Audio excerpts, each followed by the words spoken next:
Now we're going to assume worst case scenario now.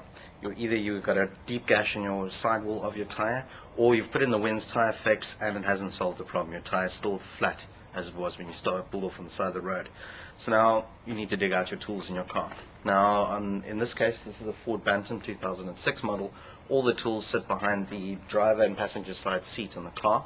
Other cars, it'll be underneath the flap or the boot lining. You'll open that up and your spare tyre will be in there along with a little box of tools. It's very important that if you are changing a tyre at night, that you put your hazards on while you're parked in the shoulder of the road, and also that you take out your car's safety triangle.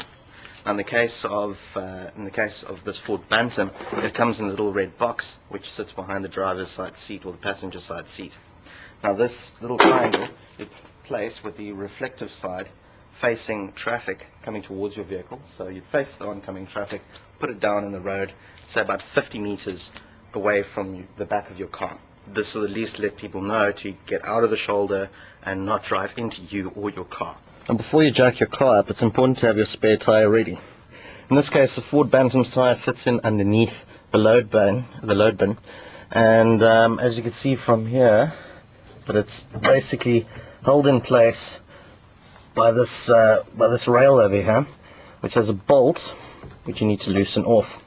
Now conveniently, the spanner, or the wheel spanner, has the same diameter, so you basically loosen this guy off, and then this load bin falls down and you can slide the spare tire out.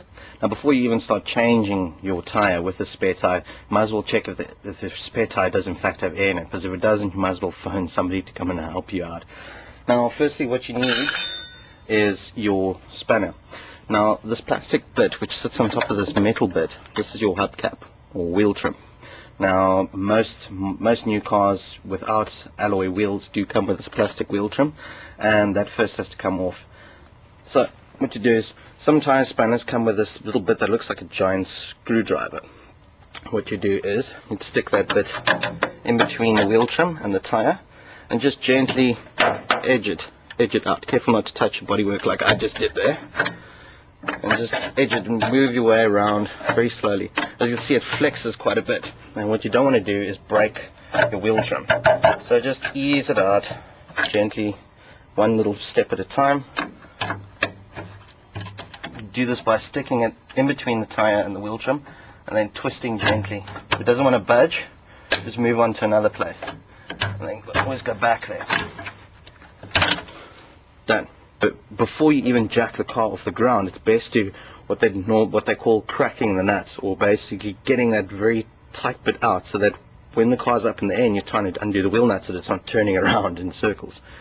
So to do this, put it on. First gauge by hand.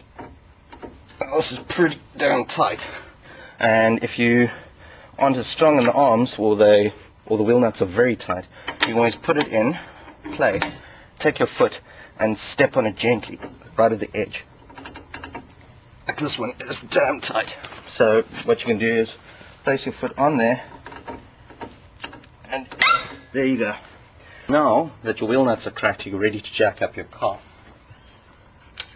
Now, as you can see, now sometimes if you're pulling off on the shoulder of a road, you can have sand underneath here, which is not an ideal place to put a car jack in, because essentially the little foot of the car jack is going to press into the sand and bury it in the sand rather than lifting up your car.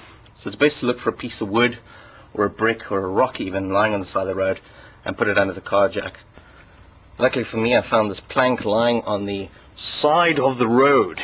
So what I'm going to do now is find the place where you need to put the jack under. Now most car jacks are going to look similar to this. It's going to have like a little notch in it.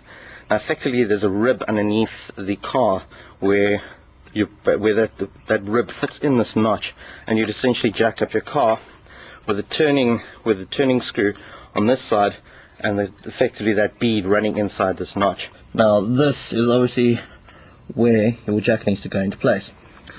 So to basically get your jack in there, line up that notch with this bead. Now first get your plank in place, your brick or your rock, whatever you manage to find on the side of the road. There we go, it's starting to line up. Okay, see, I'm not 100% lined up with that, so Gonna move this over. There we go. That'll do the trick. And brilliant. Okay. Right. Now your turn screw over here.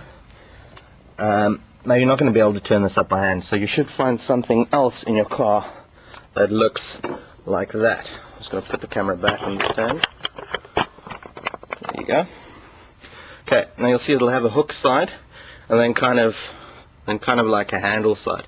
So you put the hook side through the turn screw on the car jack, and you'll see one direction, normally clockwise, will jack the car up or push the jack out, and the other way will push it down. So it's kind of like a scissor action, this jack. I'm not too fond of these, but and yours may look different. Yours might have a similar mechanism in here, but it'll just be essentially a flat bar with a foot that hooks underneath in the same manner, and another foot at the bottom, and while you're threading this thing, it pulls the car up. But yeah, so let's jack this puppy up. Got to wait for that wheel to lift off the ground. Now, clear indication is that the flat tire suddenly looks like it's not flat anymore, and you just need a bit of clearance underneath here. I also don't recommend that you put your hand underneath here, because you could hurt yourself, particularly if your car falls off the jack. Spare wheel on hand and your car jacked up with the wheel nuts ready to come off. Basically, a lot of the cars you'll be able to just turn these off by hand, and what I do recommend is that you don't get sand on them. So you can use your wheel trim as kind of like a little basket. And you put this down on the side, and as you take your wheel nuts off, that you just keep them out of the sand, because it could damage the thread. To press the tire down, just hold it in place, grab the nut, and there we go. Now you take the tire and you put it one side, and that is your hub. Now if you're doing a front tire, you'll see there'll be a brake disc there rather than the hub.